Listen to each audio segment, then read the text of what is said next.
संविधान अस्तित्व में आया तो आम आदमी ने उसमें स्वयं को अछूत नहीं पाया।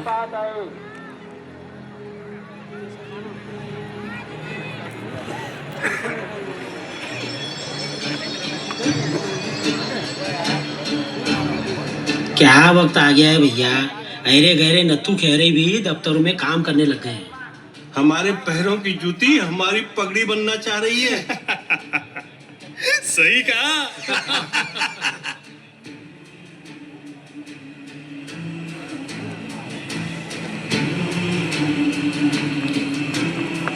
सुनो, मुझे एक गिलास पानी देना। अरे भाई सुनो, मैं कुछ कह रहा हूँ, सुनाई नहीं देता क्या? हाँ सुन रहे हैं, पर क्या है ना कि आपके लिए यहाँ पानी नहीं है। तो बाहर वो मटका किसके लिए रखा है?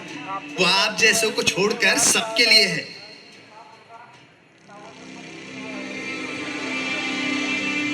तुम यहाँ से पानी नहीं पी सकते। क्यों? ये भी तुम्हारे ईश्वर ने कहा है। हाँ, आप अच्छे से समझ लो, ये पानी आपके लिए नहीं है। मैं महाराजा से इसकी शिकायत करूंगा।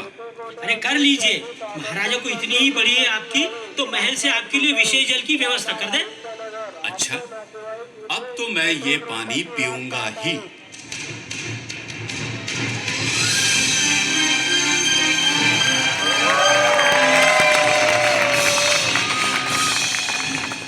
अरे राम राम राम राम राम, तुम्हारे राम ने तो शबरी के झूठे बेर खाने से परहेज नहीं किया, और तुम पानी की जात तय करते हो।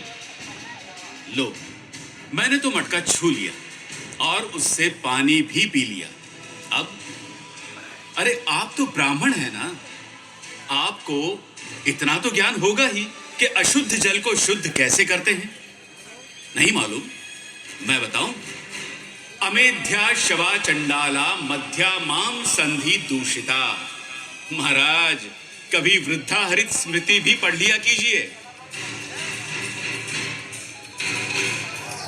अरे इसे तो संस्कृत का ज्ञान है।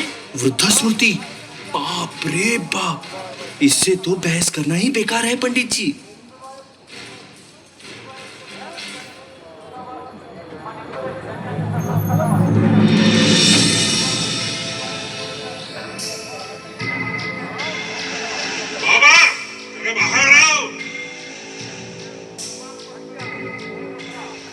क्यों बाबा, ये तुम्हारे होटल में क्या धांधली चल रही है? कैसी धांधली तिगरा? अच्छा, क्या तुमने इस पासी होटल में एक अछूत को नहीं रुकवाया? तुमको मालूम है ना कि इस बस्ती में ये सब नहीं चलता। पारसी समाज की इज्जत का अरे कुछ तो ख्याल रखो। उसको बाहर निकालो, बाहर निकालो। ये कैसा शोर हो रहा है? बाहर निकालो। अच्छा, तो आप श्रीमान ठहरे हैं यहाँ पर तुम्हारी हिम्मत कैसी हुई एक पारसी का नाम रखने की और यहाँ कमरा लेने की? हम जानते हैं तुम नीच जाति को। सुनो मिस्टर, ये पारसी लॉज है और नियम के हिसाब से तुम जैसे अछूत यहाँ नहीं रह सकते।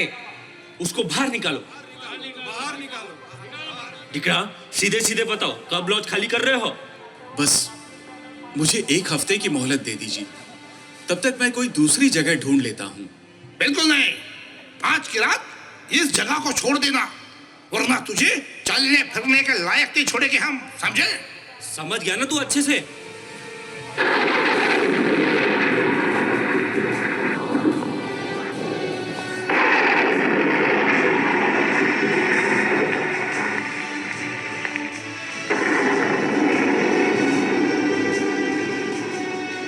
हम जानते हैं तुम नीच जाति को। तुम यहाँ से पानी नहीं पी सकते। तुम जैसे अछूत यहाँ नहीं रह सकते। वरना तुझे चलने फिरने के लायक नहीं छोड़ेंगे हम, समझे? उसको बाहर निकालो।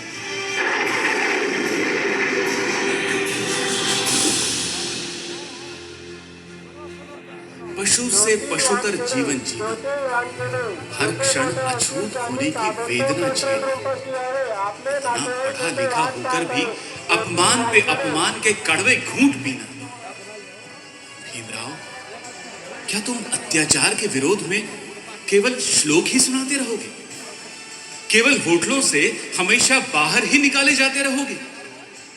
क्या बचपन से आज तक जो झेला है आगे भी झेलते रहोगे? भीमराव, जुल्म करने से बड़ा पाप है जुल्म सहना।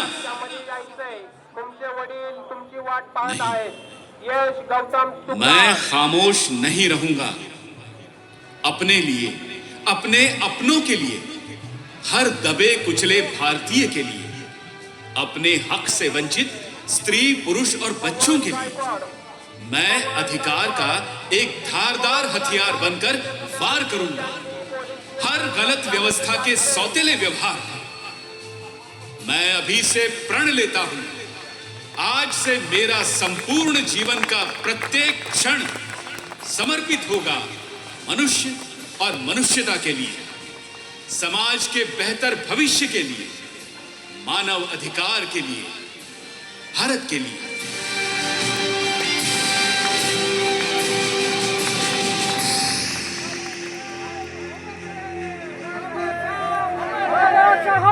उस महाप्रण की अनुगूंज को शायद मोहम्मद अली जिन्ना कभी सुन ही नहीं पाए थे और विरोध में खड़े थे नए भारत के। बादरान इस्लाम, वायसराय वेबर ने हमारे साथ गद्दारी की है। क्रिप्स ने अपने हुनर का नाजायज इस्तेमाल किया है। पैट्रिक लॉरेंस से ऐसी उम्मीद नहीं थी। उसने हमारे पीठ पर छुरा घोंपा है।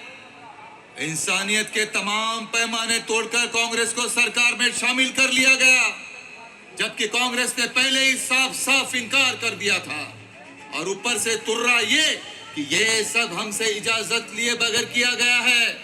ऐसे हालत में अगर मुझे मुसलमानों की इज्जत, मुसलमानों की गैरत और उनके हुकूक को बचाना है तो मेरे पास कोई और दूसरी सूरत ही नहीं बचती, क्योंकि कांग्रेस तो सिर्फ हिंदुओं की है। आज मैं हिंदुस्तान के सारे मुसलमानों से डायरेक्ट एक्शन की अपील करता हूँ।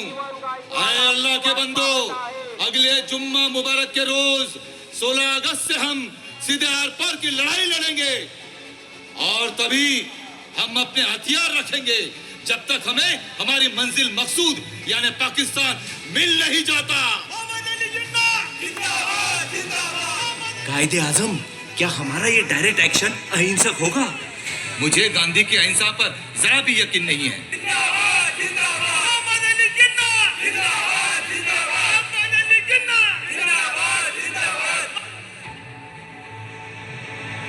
पाकिस्तान जिंदाबाद, जिंदाबाद, हिंदुस्तान जिंदाबाद, हिंदुस्तान जिंदाबाद, हिंदुस्तान जिंदाबाद,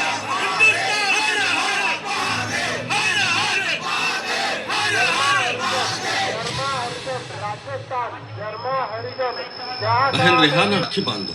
लेकिन भाईजान, आज तो राखी का त्योहार नहीं है। हाँ बहन, लेकिन आज राखी बांध दो। जो स्थितियां देश में बन रही है उससे तो यही लगता है कि शायद ही हम कभी साथ में कोई त्योहार मना सकेंगे। अब तो तय है कि पाकिस्तान बनकर ही रहेगा। भाईजान, क्या चंद लोग हमारे मुकद्दर का फैसला करके ये तय कर देंगे कि अब हमारा एक मुल्क 2 हिस्सों में बांट दिया जाएगा? हाँ बहन, यही राजनीति है।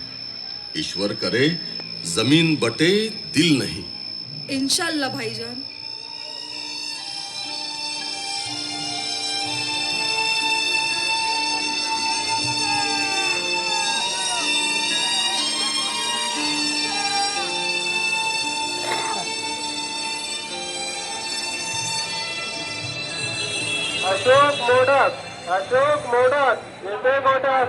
फर्जी सरकार तो बन गई, लेकिन उसके कदम कदम पर दुश्वारियां थीं।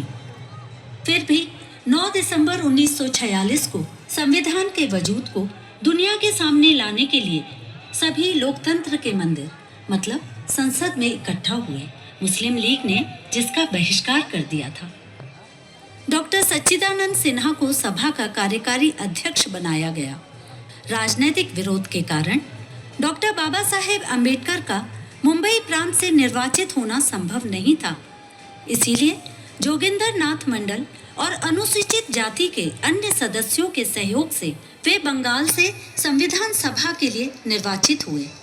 सभी उपस्थित महानुभावों ने शपथ ली और 11 दिसंबर को राजेंद्र प्रसाद को स्थायी रूप से संविधान सभा का स्थायी अध्यक्ष चुन लिया गया। अमृत बहनों और भाइयों, यदि आप मुझे क्षमा करें तो इस राष्ट्र में जहां जाति संप्रदाय के इतने विवाद फैले रहते हैं, वहीं आप समस्त गुणीजनों ने मुझे संविधान सभा का अध्यक्ष चुनकर मुझे अपनी जाति से बाहर कर दिया है, अपने बराबर में बैठने से वंचित करके एक पृथक स्थान पर बैठने के लिए विवश कर दिया है। साथ ही मुझे ऐसे पद पर बिठा दिया है जिसमें रहते हुए मुझे ध्यान रखना है कि मैं किसी विशेष दल, किसी विशेष मानसिकता एवं पंथ का व्यक्ति नहीं हूँ, बल्कि भारत की संविधान सभा का अध्यक्ष हूँ। महोदय, मैं एक प्रस्ताव रखना चाहता हूँ। हाँ, बोलिए जयकार साहब। माननीय अध्यक्ष महोदय, मेरे संशोधन का ये अभिप्राय है कि जब तक मुस्लिम लीग और रजवाड़े के प्रतिनिधि सभा में उपस्थित न हो, तब तक एम्स एंड ऑब्जेक्टिव रेजुलेशन जैसे महत्वपूर्ण प्रस्ताव पर बहस और वोट स्थगित कर दिया जाए। हाँ, बोलिए श्यामा प्रसाद मुखर्जी साहब। महोदय, यदि ये रेजुलेशन पोस्टपोन किया जाता है तो क्या गारंटी है कि मुस्लिम लीग आएगी और सेशन को अटेंड करेगी? ये बात मेरी समझ के परे है। आरोप है कि ब्रिटिशों के रवैये से मुस्लिम लीग को यह कल्पना करने का प्रोत्साहन मिला है कि वह संवैधानिक सभा के अंतिम निर्णय को बदल सकते हैं, और ऐसा हरगिज नहीं होगा।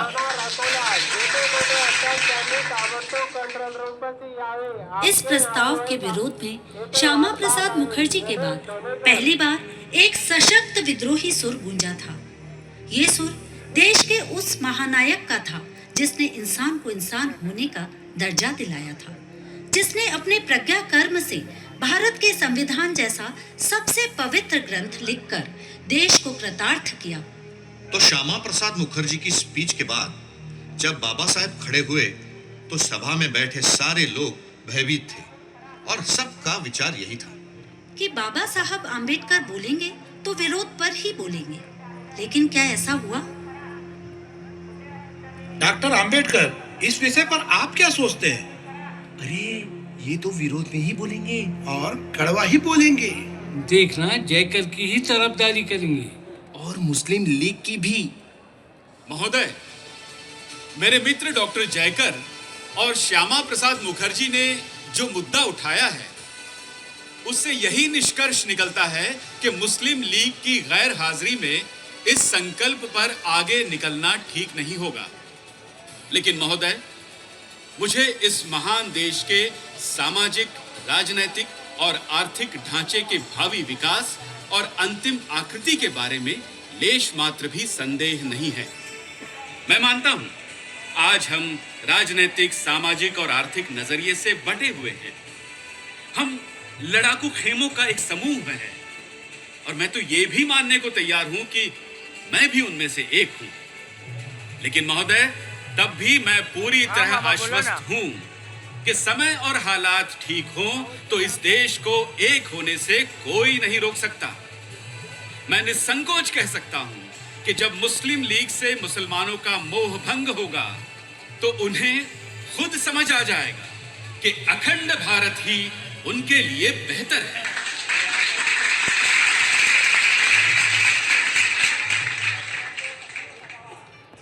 संविधान सभा के हर एक सदस्य के दिल को छुआ था। पूरी सभा तालियां बजा रही थी। उस व्यक्ति के लिए तालियां बजा रही थी जिसने हद दर्जे की गरीबी देखी और कभी न खत्म होने वाला बीहड़ देखा।